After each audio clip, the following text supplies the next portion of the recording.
Okay, it's live streaming now. No, not yet. I can start, Irv. Yeah, you can start. All right. So we don't have any old business either. Does anyone have any new business? Because I know before I sent out the agenda, I didn't receive any. Peyton.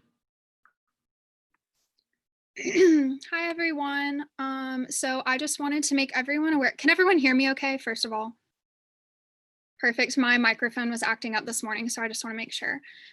So I just wanted to make everyone aware that this afternoon I received a letter from a student concerning impeachment proceedings for President Austin Moore and Vice President Ali Hamdoun.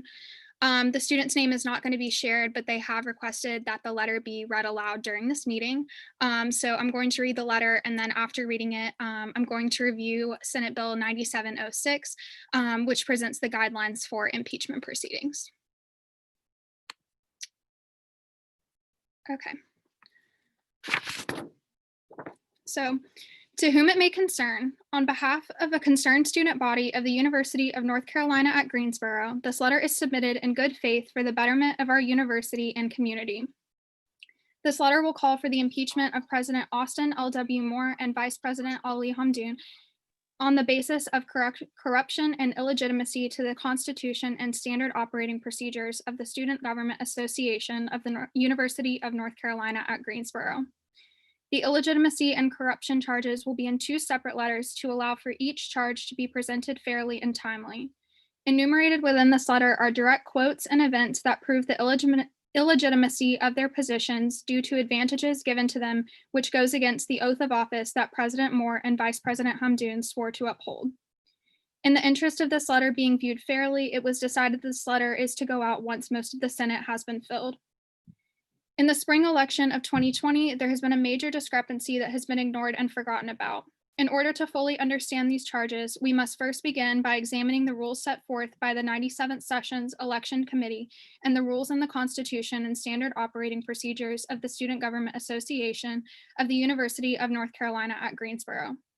During the campaigning period, there were a lot of changes to the rules and extensions due to the unique position that everyone was put in due to COVID-19. Despite the challenging times, the Elections Committee as a whole worked tirelessly to ensure that the student body would receive a fair and legitimate election. Through the campaign interest meetings, it was stated and reiterated by the elections chairwoman and committee countless times that all campaign materials must be down 24 hours before the voting period starts in order to follow rules that were voted on by the committee. As stated in the official interest meeting slides, all campaigning will end Sunday, March 15th, 2020 at 11:59 p.m. All campaigning materials must be taken down at this time. If all materials are not down within this time, violators of this policy shall be subject to action by the Elections Committee. This was later extended to March 23rd, 2020 at 11:59 p.m. due to COVID-19. Next, we will examine and explain the rules that were violated to make sure that anyone who reads this understands the rules thoroughly to avoid any misconceptions. According to the Standard Operating Procedure, Article 5, Section 5, Parts C and D, C, all items will be voted on by the committee membership. A simple majority vote will be required for passage of items. And D, all items on the agenda that were passed will be reported to the Senate during the committee chair's next report. This implies that in order for any changes in the campaign rules, that there must be a vote, and if passed, it must be brought up to the committee and Senate. According to the Standard Operating Procedure, Article 6, Section 2, Part D, campaign material shall be defined as any medium announcing a person's candidacy or a candidate's views. Campaign material shall also be defined as any physical media that attempts to persuade an eligible voter to vote for or against a particular candidate. This would mean that all campaign posts made on social media are considered campaign material due to it being a medium announcing a person's candidacy. According to the Standard Operating Procedure, Article 6, Section 2, Part H, any candidate who misrepresents any facts concerning a campaign or who violates any of these policies shall be subject to disciplinary action by the Elections Committee. And the Elections Committee, in consultation with the SGA advisor, may disqualify or otherwise sanction any candidate in violation of the election guidelines. Any sanction shall require a 2/3 vote of the Elections Committee. This part is pretty self-explanatory on its own and does not need further explanation. Knowing these rules, we can now discuss the charges being brought forth. On the day of March 23rd, 2020, all campaign materials must be taken down by 11:59 p.m. So by following the rules stated, the opposing candidates took down their campaign posts and made sure to follow the guidelines set forth by the standard operating procedures and the Elections Committee. But over 12 hours into March 24th, the day that voting began, President Moore and Vice President Hamdoun both had violated these rules by keeping their campaign posts up. And when brought up to the elections chairwoman, she stated, "I never said you had to delete your digital flyers, though. That was never a part of the rule. I didn't want that to be the case because of the situation that occurred with COVID-19, and it's never been a rule that you had to delete your social media posts." But when asked of a separate committee member that day if campaign posts were considered campaign material, they responded, "So yes, it did. Our official statement was this: campaign material shall be defined as any medium announcing a person's candidacy or a candidate's views. This would include digital flyers." This would mean that the elections chairwoman single-handedly changed the rules of what is considered campaign material without consulting the elections committee first, which is a direct violation of the standard operating procedures, Article 5, Section 5, Parts C and D. In the fall 2019 special elections, this same rule was in place by a different elections chairwoman who had stated all campaigning materials must be taken down at 5 p.m. today. From now on, you will no longer be able to tell people to vote for you, but can tell people to vote in the SGA elections. This shows us that in the past that all campaign materials that promote to vote for just one candidate must be taken down. So why was the rule changed now? Why would the elections chairwoman try to stop a violation by changing a rule that was never changed in the past? Well, we, the students, also believe that this was a direct attempt at making sure that President Moore and Vice President Hamdoun wouldn't suffer any disciplinary actions from the Elections Committee. We believe that if this violation had been reported properly and brought up with the committee, that it would have resulted in a sanction, which could be anything from a loss in votes to a complete disqualification from the election, according to the standard operating procedures. This would have directly affected the results of the election and is concrete evidence that the elections chairwoman acted unfairly and unethically during the election. This also brings up the question of whether or not President Moore and Vice President Hamdoun were informed of these changes before the day of voting. Considering that neither of them took down their posts before 11:59 p.m., despite it being stated in the rules that all candidates must, it can only be assumed that they must have known about the rule change and that the other candidates were not informed, giving them an unfair advantage. Were they working together with the elections chairwoman to make sure that they win the election, or was it the election chairwoman's bias in favor of President Moore and Vice President Hamdoun's campaign? Through the fact the elections chairwoman is President Moore's best friend, according to an Instagram story posted days after the election results were posted, we can assume that the elections chairwoman wanted to make sure that President Moore would win, even if it meant breaking the rules. Through the illegitimacy of their positions, though the illegitimacy of their positions may not have been known to them, the actions taken by the elections chairwoman of the 97th session to change campaigning rules without prior authorization by the elections committee has resulted in an unfair advantage given to the current administration. We as students believe that it is in President Austin L.W. Moore and Vice President Ali Hamdoun's best interest to step down from their positions along with all other executive cabinet members who were appointed by them. We also request that this impeachment letter be processed through the Senate and voted on by October 13th, which gives both President Moore and Vice President Hamdoun enough time to decide whether to step down or face impeachment charges. If the Senate goes through with this impeachment and impeaches President Moore and Vice President Hamdoun, we request that the entire executive council step down due to their positions being illegitimate as well. Okay, so that is the letter.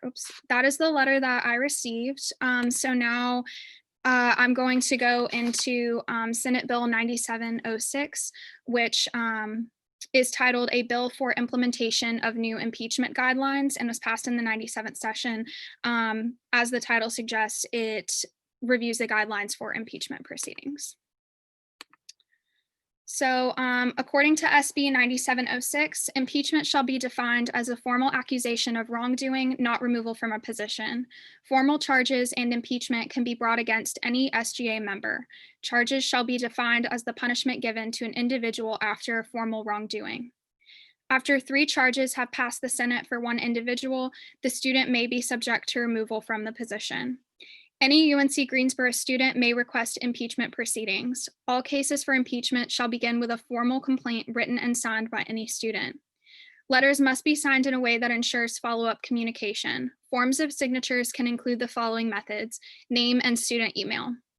No anonymous letters will be accepted as formal impeachment.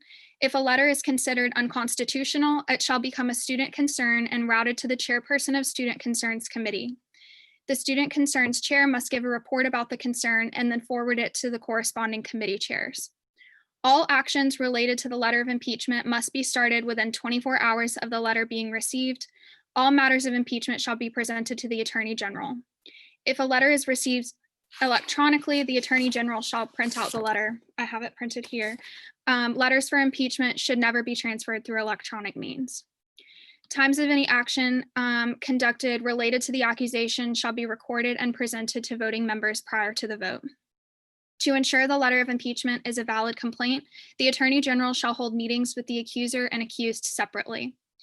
The Attorney General shall take notes during the meetings and present them to the Superior Court in case of a hearing.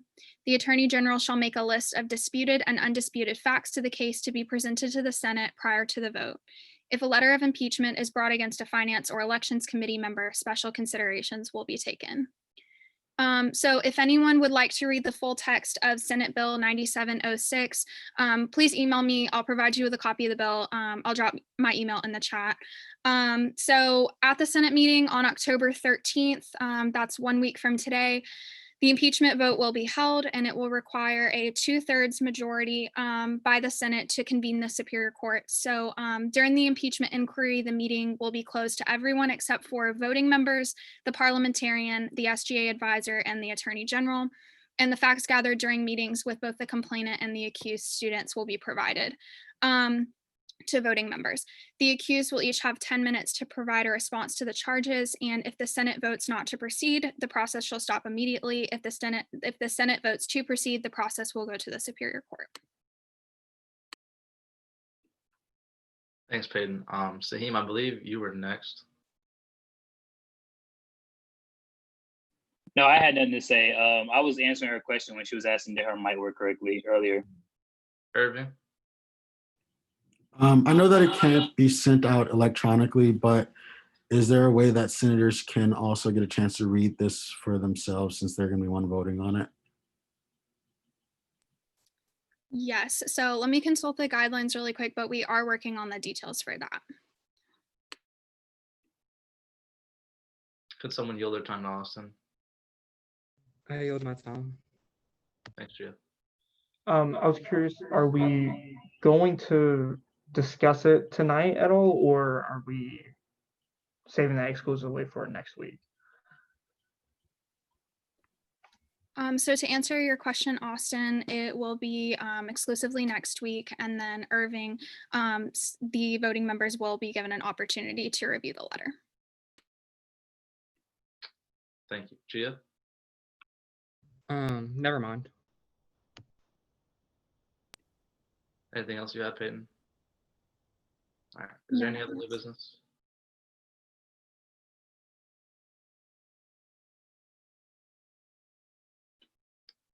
See none, we can move into executive reports. I can go ahead and share my screen.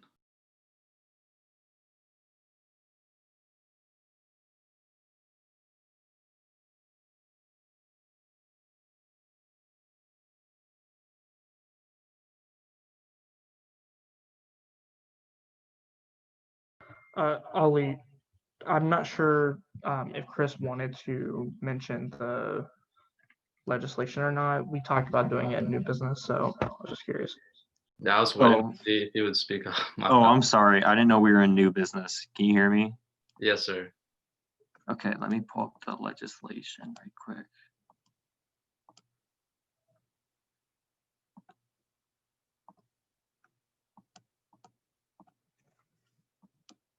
Okay. Can I share my screen?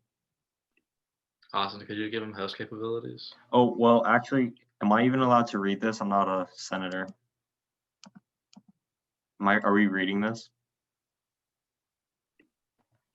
I guess it would be up to you if you had like one of those senators who, or not up to you, but one of those senators wanted to present it, you could, or you could just add it as like a discussion piece, I guess. I'm I not can sure. present it if you want to Jesse's present thoughts it. or Ellie's thoughts. Yeah, can Gia present it? Yes. Can someone just share it on the screen so I can read it, I guess? Chris, do you want to do that? You want me to? Oh, Chris got it.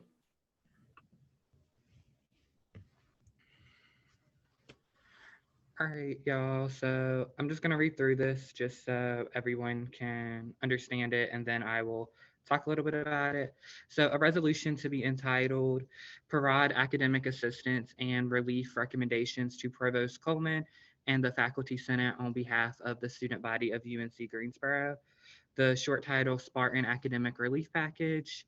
It was authored by Chris. It was sponsored by me and Charles, and the signatories are Austin, Ali, Kaylee, Edmund, Saheem, Cam, Ty, Terrence, Kendall, Paige, Irving, Tiana, and Anthony. Can you scroll down, please?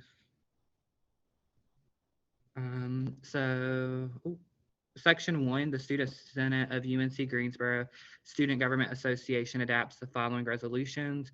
Whereas the COVID-19 or coronavirus pandemic has altered or drastically affected the lives and academic success of many undergraduates and graduate residential and commuter students, whereas the University of North Carolina Greensboro has shifted the fall 2020 academic year into hybrid learning environment through the usage of online group and video sharing programs such as Zoom, WebEx, and Google Hangouts.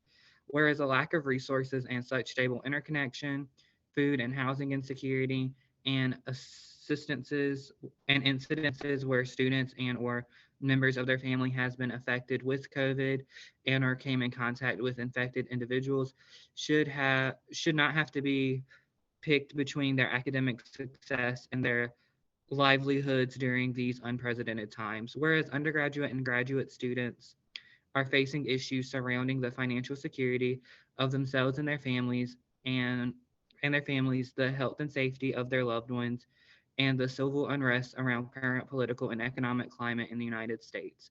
Whereas as a result of the mental health of not only students but the faculty and administration has been affected, and as a result has affected academic learning, and whereas many students are not receiving the same quality education than prior to the university shifting to a hybrid learning environment as a result of COVID-19 or the coronavirus pandemic, whereas in some instances faculty have not been fully accommodating to students struggling as a result of the shift to hybrid learning environment, and in some instances have neglected to take into account the varying levels of accessibility some students may face. Whereas the 98th session of the Student Government Association requests the faculty and administration to take the factors above into consideration when reading the following proposal. Whereas it is the recommendation of the 98th session of the Student Government Association to the administration of the university that the deadline to withdraw from course without incurring a WF grade withdrawal fail be extended from October 9th, 2020 to October 30th, 2020. Whereas it is a recommendation of the 98th session of the Student Government Association that the university provides a similar grade/course replacement option, either similar or exact to the satisfactory or unsatisfactory options which were available in spring 2020. Whereas if the satisfactory and unsatisfactory option were again available to students, it is the recommendation of the 98th session that Student Government Association that students must be required to meet with an advisor before given the ability to opt out into satisfactory or unsatisfactory grade replacement. Whereas the 98th session of the student government believes that the requirement to be necessary to prevent misuse of the system similar to that of spring 2020. Whereas it is a recommendation of the 98th session of the Student Government Association that the university examine a common complaint made by students that some faculty are over assigning work due to the prominent shift in online learning. Whereas the 98th session of the Student Government Association believes that students should not be held to the standards of past semesters while the university currently undergoes containment and academic release measures to students as a result of the COVID-19 pandemic. Yet some faculty continue to hold the same standards as past semesters during the pandemic for some students, while their peers receive grace from other professors. And now, therefore, it be resolved upon passage of this resolution, Provost Coleman and the Faculty Senate of the University of North Carolina at Greensboro will be notified and aware of the recommendations made by the 98th session of the Student Government Association for the fall 2020 academic semester. The 98th session of the Student Government Association strongly encourages the Provost and Faculty Senate to adopt these changes to the current academic relief package. Section 2, the act shall be effective upon enrollment. And I yield my time to Chris to explain why this piece of legislation was wrote and why it's needed. Can you hear me? So this was written to help provide students' concerns directly to faculty and the Faculty Senate. So earlier today, myself, Austin, and Ali met with Provost Coleman, and we talked about this piece of legislation or this resolution. And we were basically, what this is our recommendations to the Faculty Senate for them to take into consideration some student concerns, what we think should be put into the fall 2020 calendar. But basically the recommendations are that we're giving to the Faculty Senate is to extend the WF grade deadline from October 9th to October 30th. We're also asking that they provide another satisfactory and unsatisfactory options, similar to what was similar in the spring of 2020. But now for this semester, we're also asking that they provide that students must be required to meet with an advisor before given the ability to opt in to satisfactory and unsatisfactory grade replacements. This is because we heard from faculty that it was possibly being misused and wasn't being used to the best benefit of students. So we're hoping that if they can meet with an advisor, they can find out if doing this replacement would actually benefit them in the long run with their GPA and with their course requirements, or if it would actually hurt them.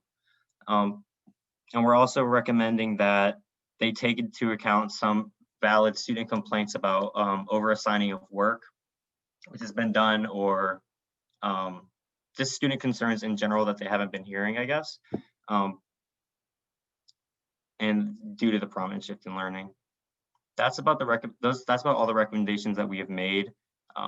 This is the first reading. So if there's anything we want to change, I guess we do that with like friendly amendments, but I'm done with discussion. So if we want to go to question and answer. Can we do that, Ali? I think so. Awesome. Is that right? Is what right? Are we going into question and answer? Yes. I believe so. I mean, I wouldn't be the one to ask, but that's. I don't know. Do we need like make a motion? No, you Okay. were talking, so you just said, I'm ready for question and answer. So you're good to go. 5 Okay, minutes. does anybody have questions then? Let me see the chat.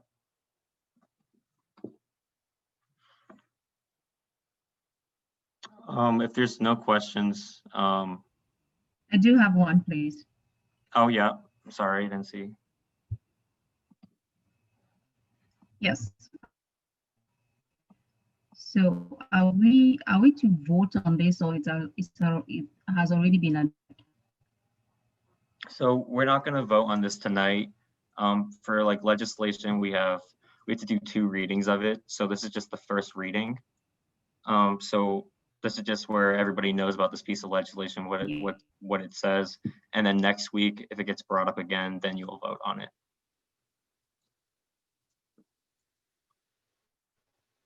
Okay. So just to know, concerning the online class, how did the student get to realize that they have more classes going on? I'm sorry, I couldn't hear that. Or Can you they repeat have that? more work. Do you get what I mean? Like, how did the student or any person who suggested they had more work going online, how did we get to that as a concerning how we gathered information and get conclusion? So are you asking how complaints about overassigning online work, how like we can actually do something about that? Is that the question? So how do we search to prove it, or we just take it like it is a remark and then we discuss on it and then just pass it anyways? So I'm wondering how we get to see that there is more work, like overworking students going online versus Oh, how do we see actual like the classroom. actual, well, but mainly this is just through student concerns. We don't have actual hard like data on this. We're just passing on concerns directly that have been given to myself and to other members of SGA. When we're just passing that along to administration. Okay, thank you. Yep.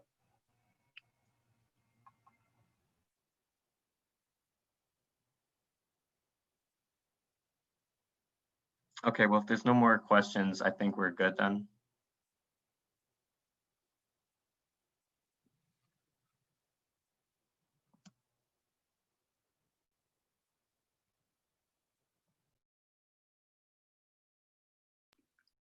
Thanks, Chris. Is there any other new business? Oh no, Jesse says someone has to motion to end Q&A. Someone make a motion.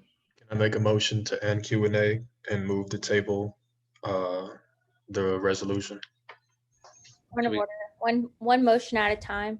So start with moving to end Q&A, and then we can, once we're in discussion, Charles, you can make that next motion.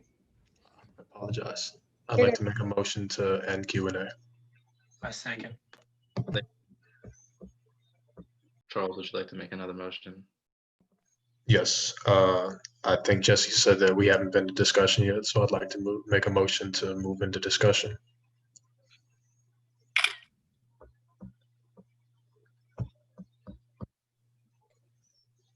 Could I get a second?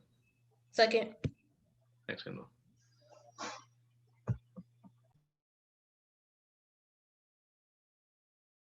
Anyone can speak. You have 5 minutes.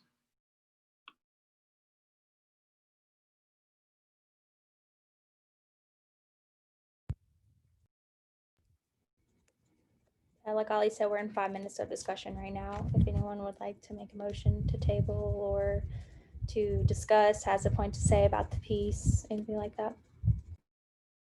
Could someone yield their time to Austin? I yield my time to Austin. Thanks, Drew. Hey everyone. Could you mute that? Thank you. So I just want to say I would really encourage you all to take a deep look at that piece of legislation. Chris has worked incredibly hard to figure out how can we go about getting a academic relief package passed for students to benefit students as much as possible. If you have comments, concerns, especially to the new senators, please make sure that you bring those up, address those. That way we can produce the most effective piece of legislation for students. I can't stress that more than anything else because that's what the Faculty Senate is going to want. That's what the provost is going to want, to make sure that students are being represented as best as possible. And if you disagree with something, if you think something should be changed, I strongly encourage you to speak up and make sure your voice is heard in the situation. So to the new senators, welcome. And yeah.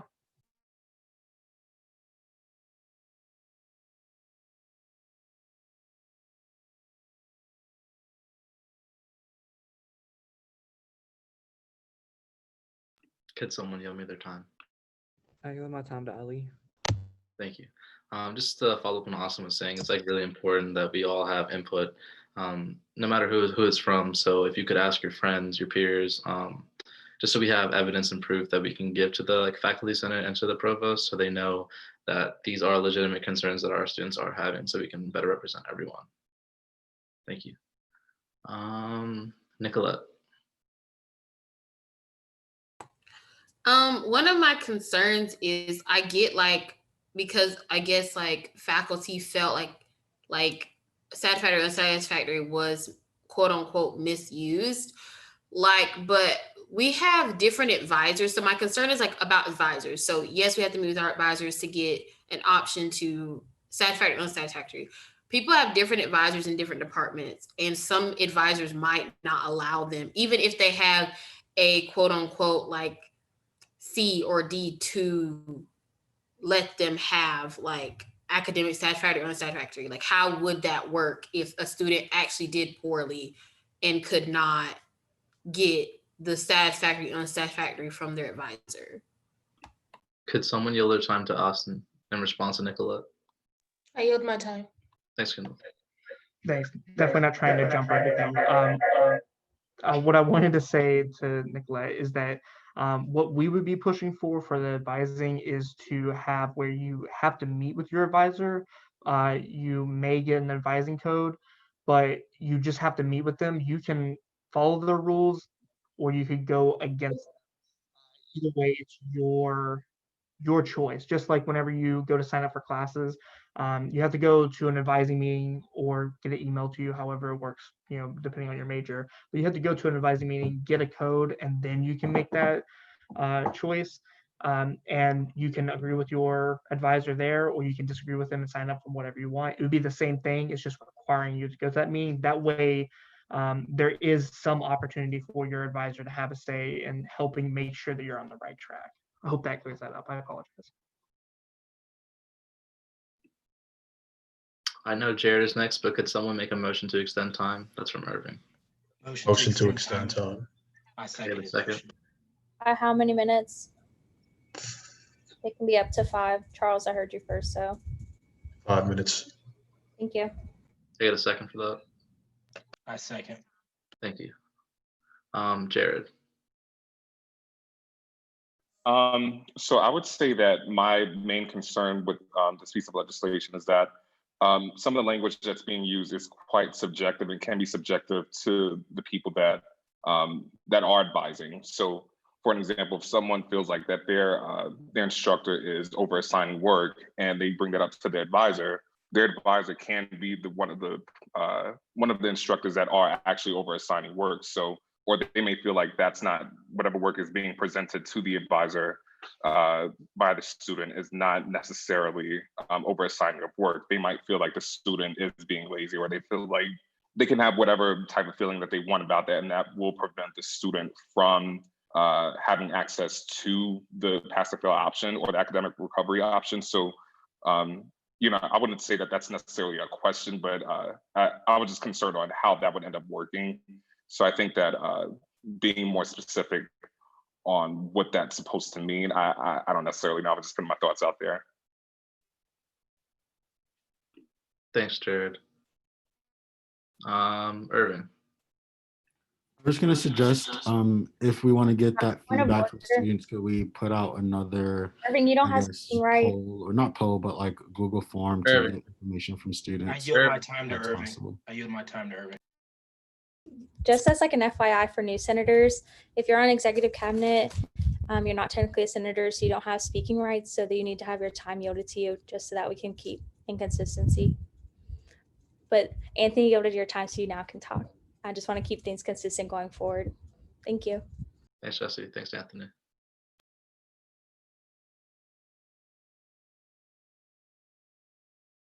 Irving.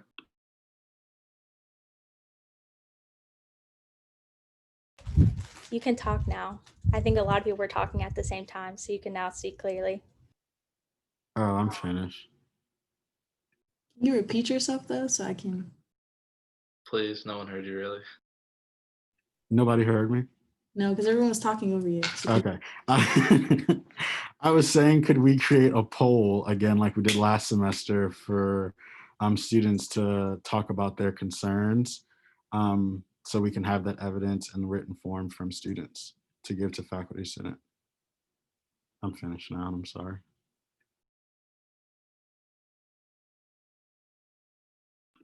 Thank you, Irving. Daniel? Hey, Daniel Motley, commuter senator.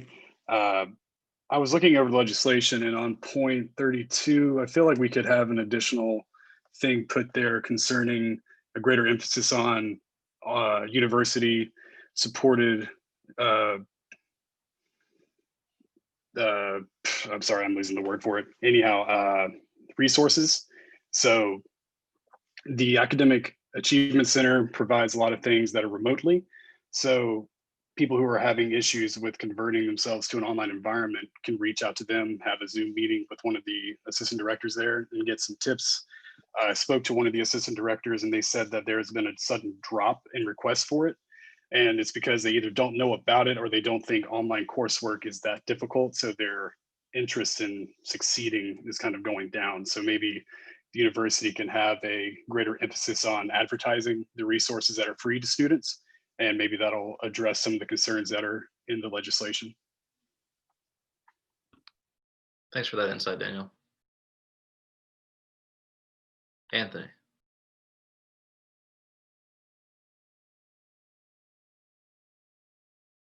Did you call on me?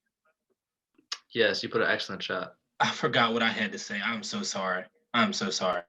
That's okay. Awa, please correct me if I'm pronouncing that wrong.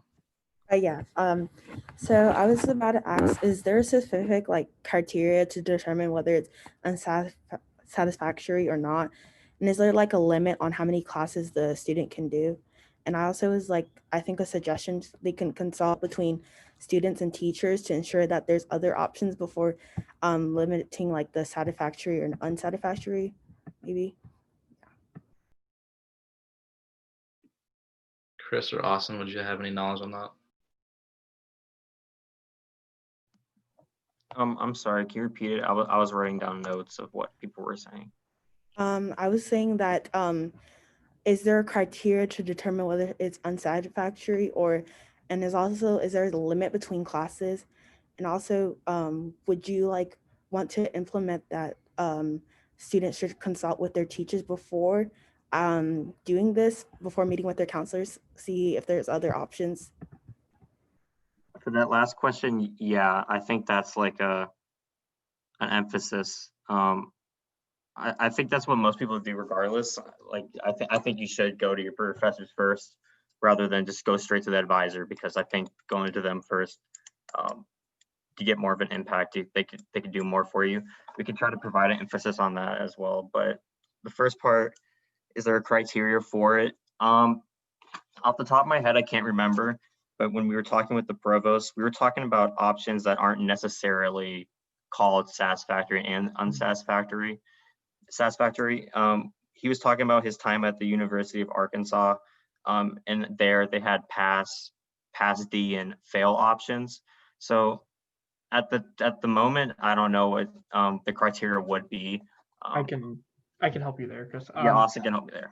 The criteria is for a satisfactory grade is C or better, or excuse me, C- or better. So you can have anything in between there and take a satisfactory grade. If you have a D+ or less, then that would be an unsatisfactory grade. The goal or the issue that they point out with satisfactory, unsatisfactory is that you don't, if somebody takes a satisfactory grade, you don't know the difference between a C- and let's say they took it for an A. So that's one of the concerns they had. And then your second question was, is there a limit on how many you can do? On how many satisfactory, unsatisfactories, or classes you can drop? I'm not sure. I'm guessing how many you can switch to satisfactory, unsatisfactory. Okay, so for satisfactory, unsatisfactory, did I go over? I'm sorry. Time is now up unless there's a motion on the floor. Motion to extend time by 5 minutes. Thank you. Is there a second? Second. Oh, second motion. Thank All right, you. 5 more minutes starts now. This will be our last time extending discussion period. Can I resume for answering that? Yeah. Go Okay. ahead. Thank you. So there is no defined limit. You could take satisfactories for all your classes or just one of them. It's completely up to you. Unless they change that procedure in any way, then that would become the new status of it. But I'm not sure if anybody is curious. You at this point you can withdraw without failing classes at this point until October 9th, and that's why we're trying to change that deadline. And you do not have a limit on that, so you can have more than 16 credits withdrawn. That's a UNC system policy. I just wanted to add that information out there just in case anybody did not know. But yeah. Did that help you at all, Awa? Yeah, thank you. Okay. I believe Kellen was next. Hey everybody, my concern was, if I recall correctly, we said that we were voting on this next week. If that is correct, the original date to drop would have been this Friday, and I'm concerned for those students who are looking to drop the class right now, and they do that not realizing that we may be extending this another 3 weeks when they would have had that time to improve their grades and their standings in that class. I don't know if there's any way that we could inform them that this is in the works potentially, or I realize that might be difficult because we don't want to tell them something that may not be happening, but just kind of a concern of people rush dropping and then they get the extra 3 weeks that they could have boosted their grade in that class and not had to worry about withdrawing from the course.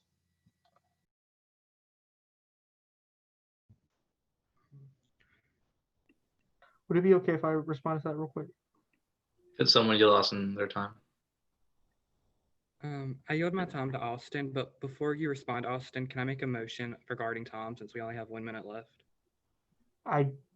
We can't extend time anymore. We can suspend Parley Pro to continue discussion. We have 4 minutes left. We've already motioned to extend time. Oh, I'm sorry. I just saw 1 minute go in again. That's why I said that. Oh, I must have pressed send by accident or something. I don't know. But we have 4 minutes and 24 seconds. Okay, go ahead, Austin. I'm sorry. I can't remember who asked the question, but to answer your question, oh my goodness, I completely forgot your question now. Could you please repeat it? I apologize. Sure. It was Kellen.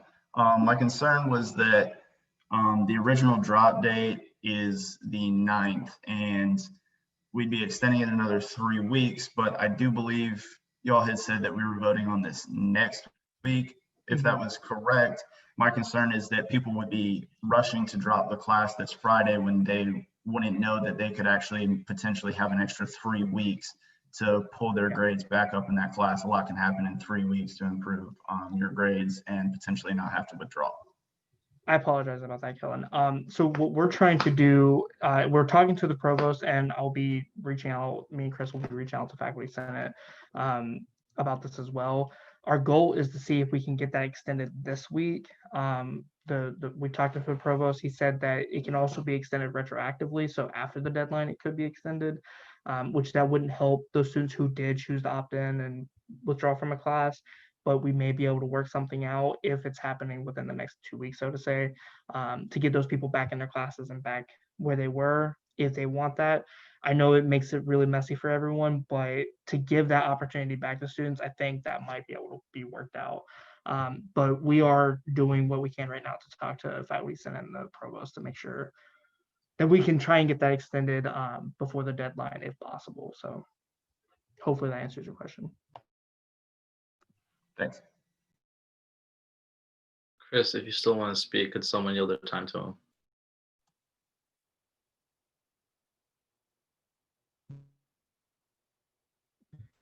I yield. I was just going to say the same thing, but Austin beat me to it. Another thing we were talking about with the provost was a retroactive satisfactory or unsatisfactory type thing, where in the spring semester, students would still be able to change their grades from this semester to satisfactory and unsatisfactory. That's another thing we were talking about with him. But I do agree. We need to try to get it to the Faculty Senate before the end of this week. Is there anyone else? Oh, Awa. I wanted to ask if we, within that policy, can we implement where teachers give extra credit to students instead of them automatically withdrawing their grade from it? Because I know some teachers don't allow extra credit within courses, and I was going to ask if there were more programs that would be implemented within this bill.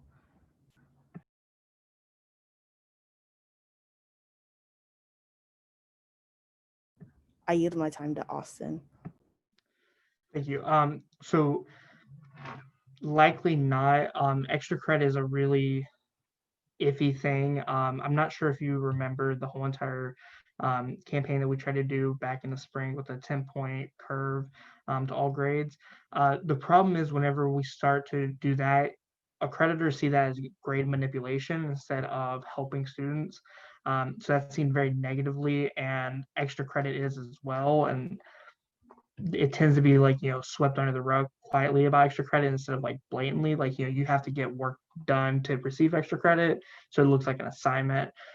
So likely not, that wouldn't be a feasible thing, but maybe we could like talk about it more and maybe think of a different way to approach that.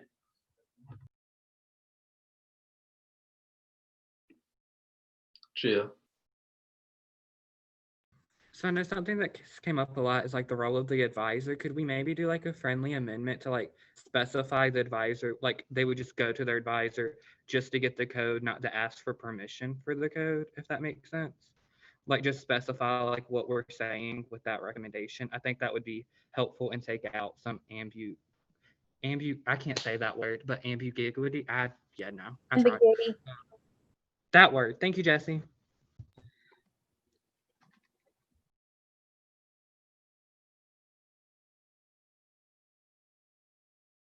Chris. So at the moment, it's not necessarily going to be like a code. That was just like a idea we pitched to the provost, like similar, something like this, like just to get the point across. But yeah, we can try to figure out something about that. But at the moment, yeah, there's not necessarily going to be a code. It's just more meet with your advisor and see what they say.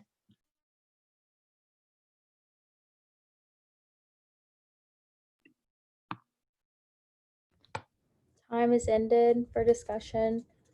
So you guys can motion to table the piece, or you can motion to vote to table the piece, whichever you guys prefer. That's on you guys. Jessica, are we going to do that within the Google survey you have or just in the meeting? They can motion to table it, so it can just be like regular motions, like to extend time or whatever, and it just needs a second if there's no dissent, or they can motion to vote on it. It's really up to them. Motion to table this piece to next week. I second. Any abstentions? Dissent, but good effort. Dissent. Seeing none, we will table this piece until next week. All right, any other forms of new business? Peyton. Hi, everyone. Just going back to the previous new business that I had mentioned. When I printed the letter, it printed the last page on double-sided. So there is a note at the end of the letter that I read that I wanted to make sure everyone was aware of, as I failed to read it when I read the letter. So it reads, the previous candidates agreed to answer questions in an attempt to be transparent, but explicitly made it clear that they have no further aspirations within the Student Government Association and wanted it to be stated explicitly that they had no involvement in the drafting, writing, or delivery of this letter.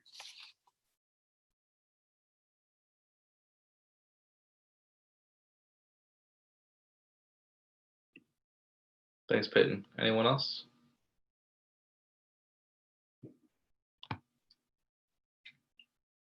Seeing none, we can move into executive reports. Once again, actually this time, I apologize for that earlier, Chris. I can go ahead and share my screen.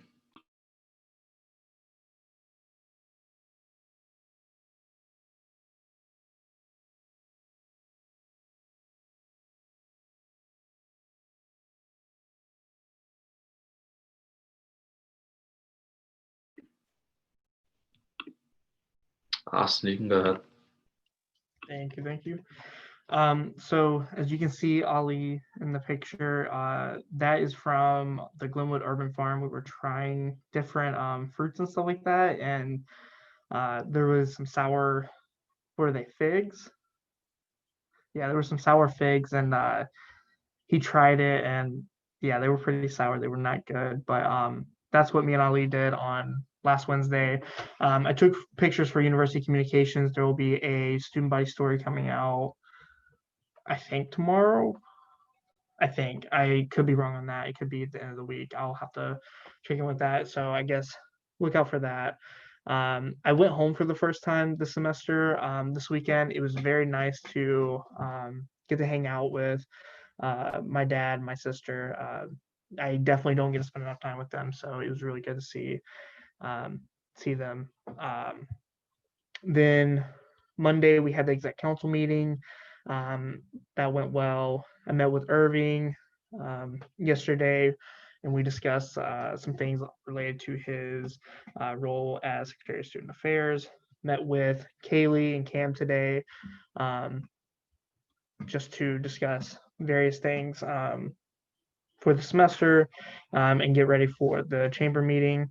Met with Ollie and Chris for academic concerns, and then we met with the provost shortly after that to work on the legislation that you all had there. I took notes from the meeting, but I mean, Chris did a phenomenal job of summarizing everything, so I don't see maybe necessarily a point to go into that. And then we had chamber meeting. It was really nice to get with everyone for chamber, discuss, everything that we're planning on doing this semester. So we'll be looking forward to all that.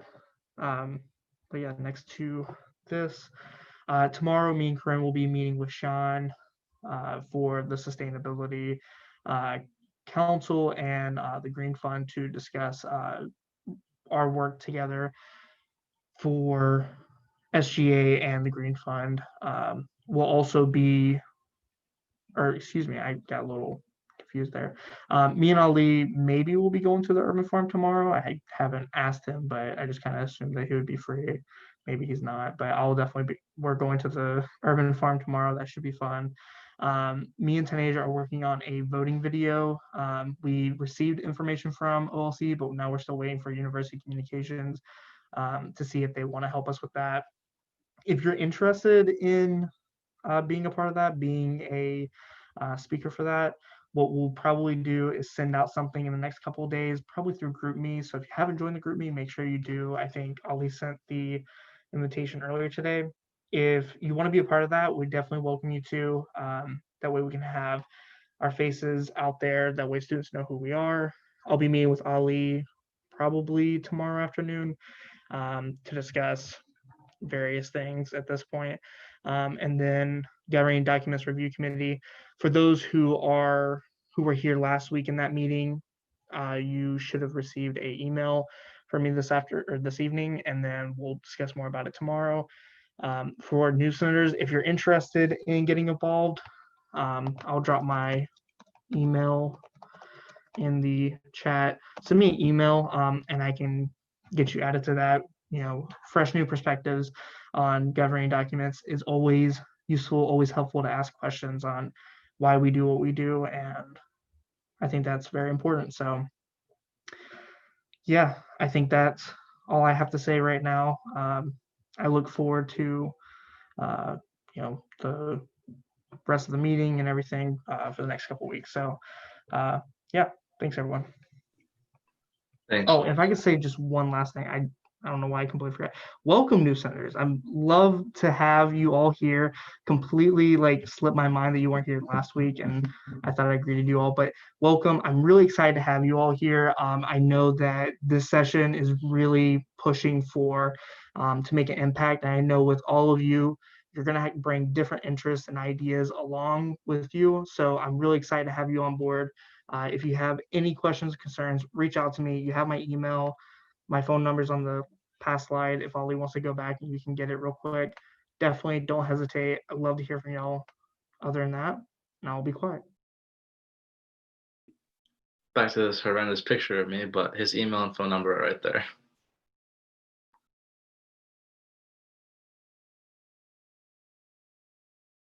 I'll just keep it up there for like 10 seconds and then I'll move from it.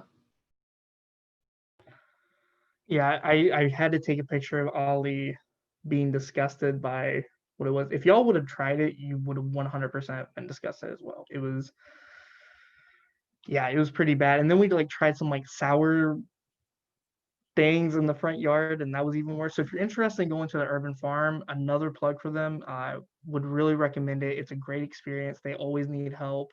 You know, they're really trying to help the Glenwood community. And again, if you are interested in helping the Glenwood community, if you want to know more of why UNCG students should be helping the Glenwood community, reach out to me.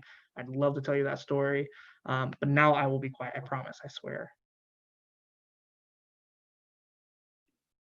Shout out to Jesse, I appreciate it. All right, we're doing this slide. No, Irving, that's not a new group chat photo. Hayden. Personally, I love that that slide is now copied and immortalized. Amazing.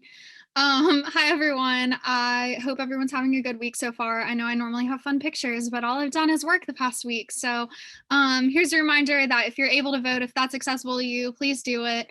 I just ordered I voted stickers because it makes me really depressed when I vote by mail and they don't give me an I voted sticker. So if you voted by mail or you didn't get an I voted sticker, you can come by my office during my office hours and I'll give you one. So I had the executive council meeting yesterday. That was yesterday. I did senator orientation on roles and responsibilities, the Constitution, and the standard operating procedures. I'm so excited to welcome our new senators. It was great to hear y'all talking in the discussion period. So keep up the good work. Get excited. It's going to be a really good year. So, and I know that a couple of you have emailed me with questions about the senator orientation, but I'm getting to them, I promise. I haven't forgotten. So yeah, I've been doing a lot of conduct team planning, meeting with our student advisors, have cases coming up, been communicating with my Superior Court nominees. I put the chamber meeting on here. Unfortunately, I was not able to attend, but I was there in spirit. I hope it went well. And then midterms. I've been working on midterms. So lots of fun. All right, so coming up, I have a conduct team meeting that I'm running on Friday. I'm meeting with our graduate assistant also on Thursday to talk more about programming, that type of thing. Have another executive council meeting on Monday, I believe. Meeting with Austin and Ollie is needed. I have new cases next week that I've been working on for the OSRR, prepping student advisors and case coordinators for those. So I know they're going to go well. I'm working as a poll observer. I got my shift assignment or my first shift assignment on October 30th, 8 a.m. to 12 p.m. So somebody wants to come join me.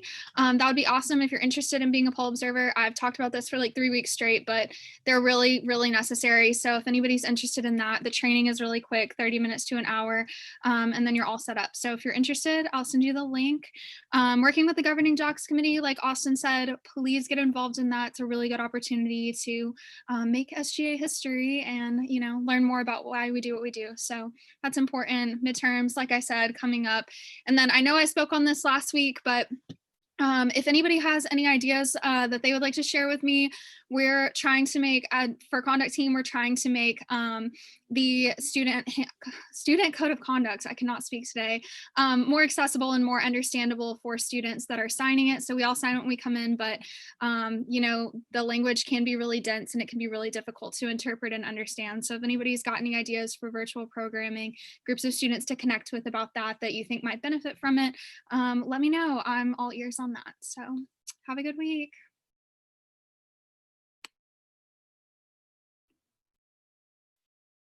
Thanks, Peyton.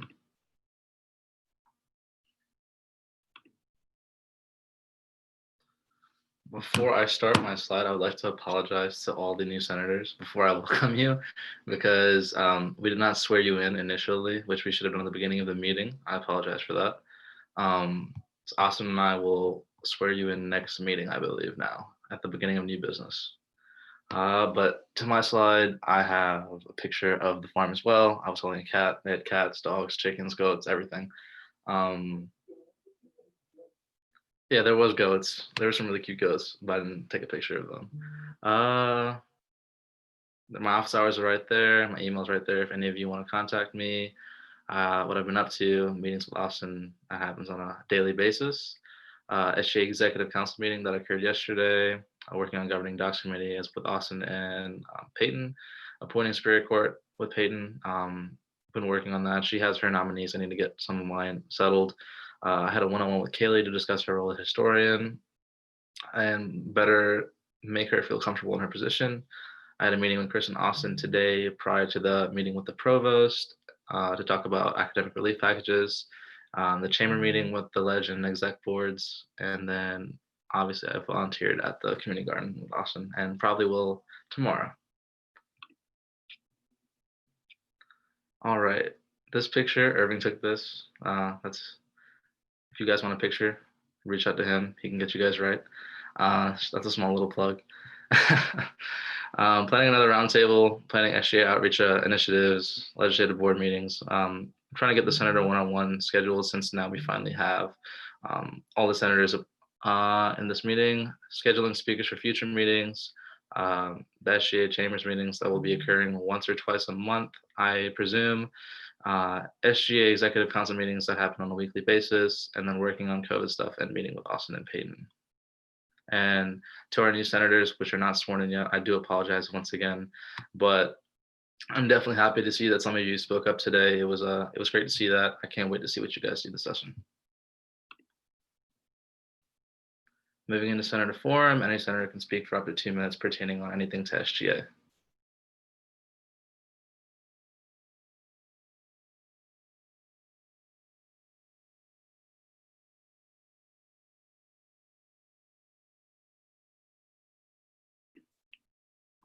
Would any senator like to speak? Seeing none, we'll move into announcements.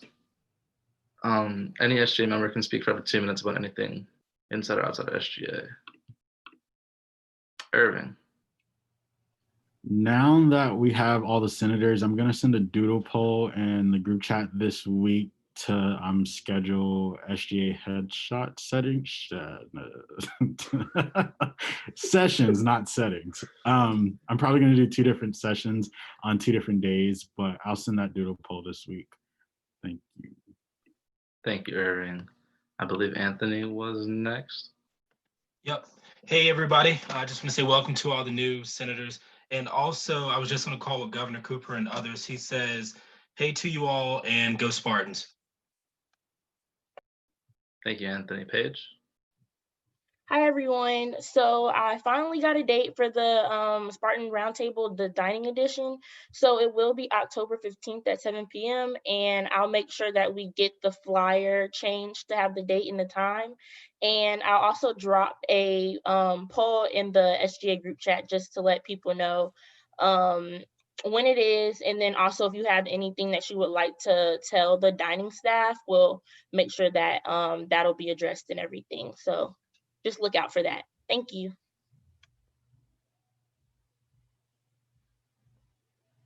I wasn't talking about that. Cam?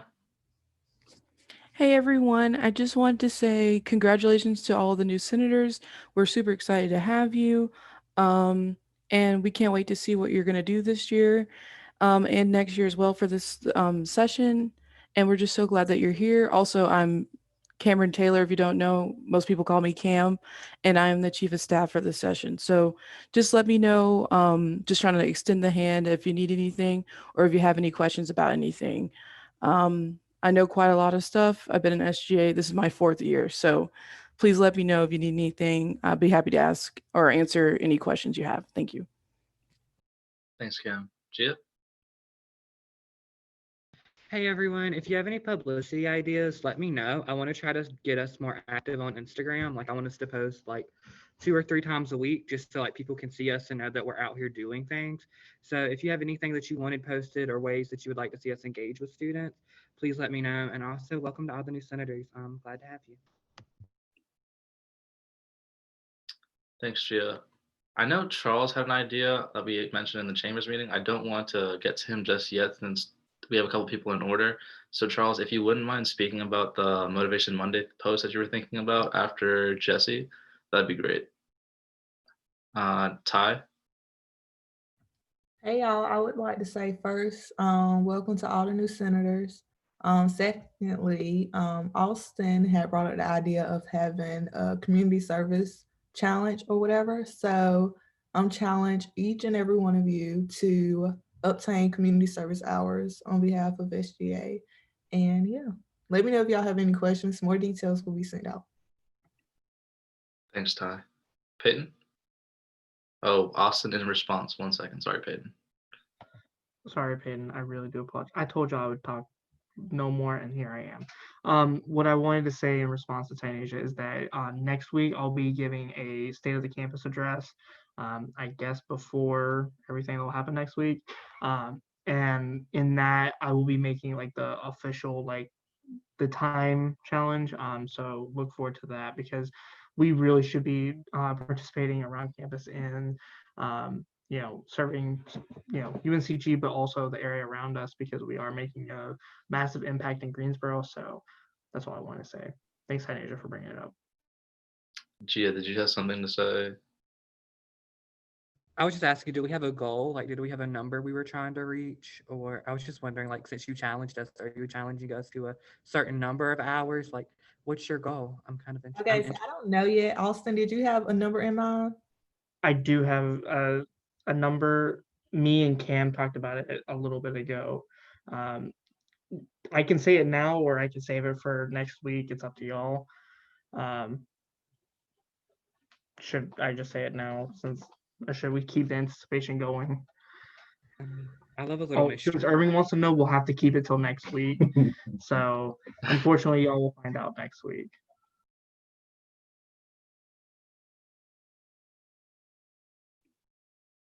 All right, I guess, Austin. We'll find out next week. But Peyton. Hey y'all, I already know that I already said welcome to new senators, but just to reiterate that, and if y'all have any questions about standard operating procedures, not governing docs, well, I guess that is governing doc, but standard operating procedures, constitution, need interpretation of legislation, have any questions about that, just let me know. I didn't put this on my slide, but I'm in EUC 234, so come by my office during my office hours, email me if you want to meet up, have any questions, anything like that. So yeah, I'm here for y'all. Thanks, Peyton. Jesse?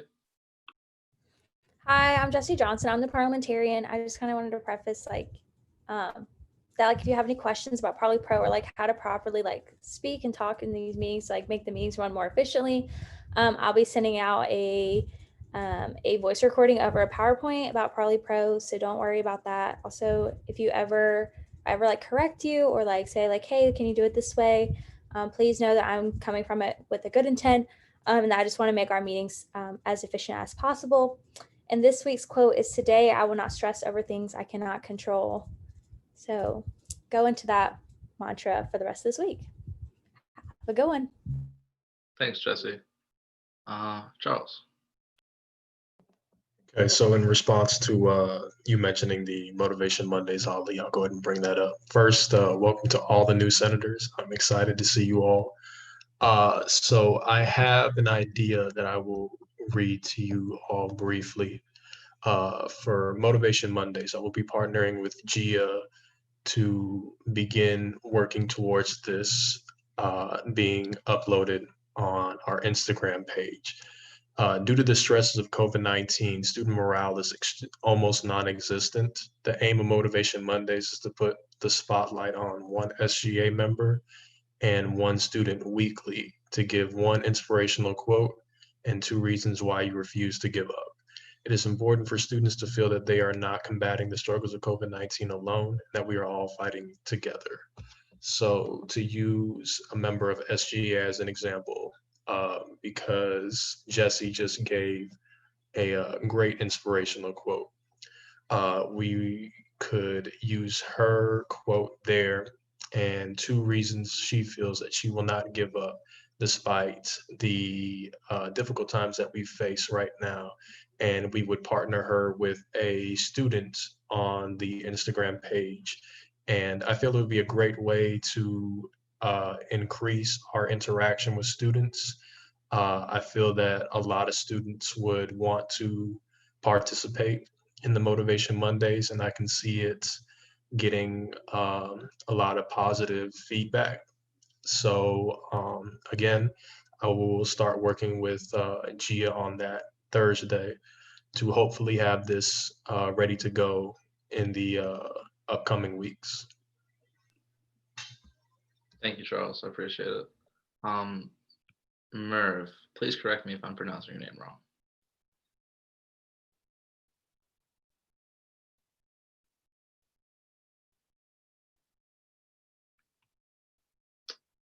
Merv. Maybe it's Merve. I don't want to pronounce it wrong. Okay, I guess they're not on anymore. Carmen.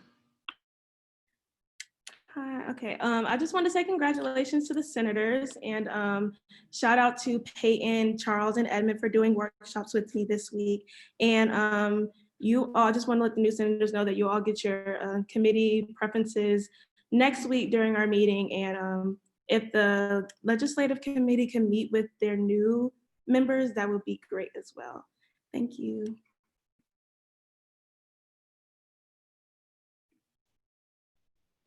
All right, is there anyone else for announcements?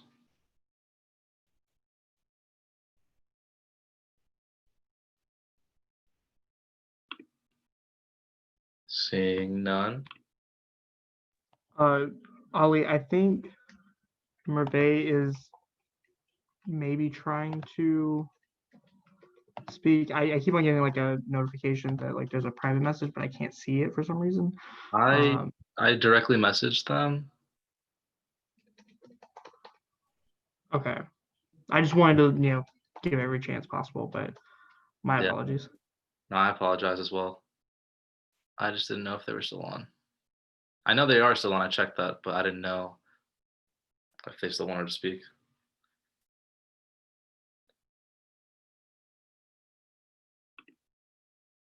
All right, I guess we can go ahead and move to adjournment roll call. Asia, if you would not mind taking attendance, please. Not attendance, roll call. And just let me know when you're done, please.